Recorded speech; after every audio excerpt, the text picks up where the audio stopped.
paragraph. By the way, everybody's going to get a chance to speak. I'm going to continue moving on. I'm not going to break it down.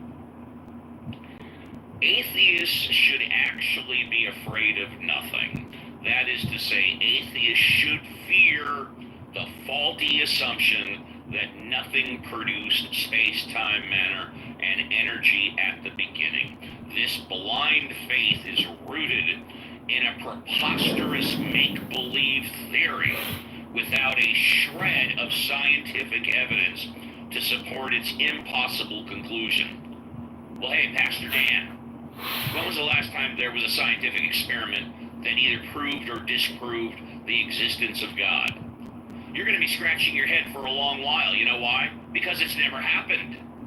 There is no scientific experiment that proves that God exists, right? And to be perfectly frank, because I don't want to be called a hypocrite, there hasn't been a scientific experiment that disproves God exists, that disproves God exists. Lee Strobel posted in 2017, to continue in atheism, I would need to believe that nothing produces everything, non-life produces life, randomness produces fine-tuning, chaos produces information, unconsciousness produces consciousness, and non-reason produces I simply didn't. Please. If an atheist follows the evidence, he or she can meet the only true God, John 17:3.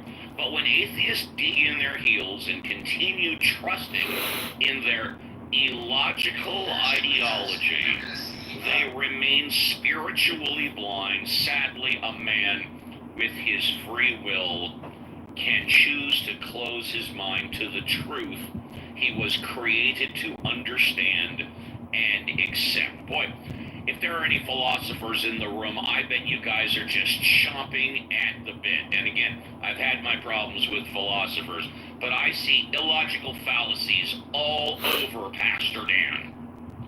When an atheist faces a family crisis, he has nothing to rely upon for spiritual comfort. When atheists become disillusioned, there is nothing substantive to pull them out of a pit of discouragement. And when atheists stand before Jesus Christ on Judgment Day, they will have nothing good to say about why they rejected God. John Noyes is a pastor, radio host, and Christian apologist. But when John was an atheist, he wrestled with various questions.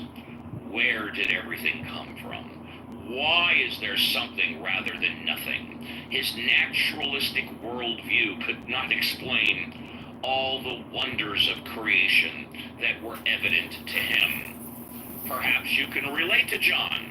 You might even be at the same place he found himself years ago. If so, I highly encourage you to develop a fear of nothing. That is, start to become afraid that you might be wrong in your unreasonable assumptions that something came from nothing. Even if you feel like you have nothing to lose by denying God's existence, I assure you, my friend, that you have far more to lose than you can even fathom. The fear of the Lord is the beginning of wisdom, Proverbs 9:10. Without this holy fear, you'll remain convinced that you will never be held accountable to your Creator. And since you believe in nothing supernatural, you wrongly assume there will be no eternal accountability or eternal justice. The fear of the Lord wakes a person up to the reality of God, sin, forgiveness, heaven, and hell. Without the fear of the Lord, a person lives in denial. Jesus said, "Do not be afraid of those who kill the body, but cannot kill the soul. Rather, be afraid of the one who can destroy both soul and body in hell." Matthew 10:28.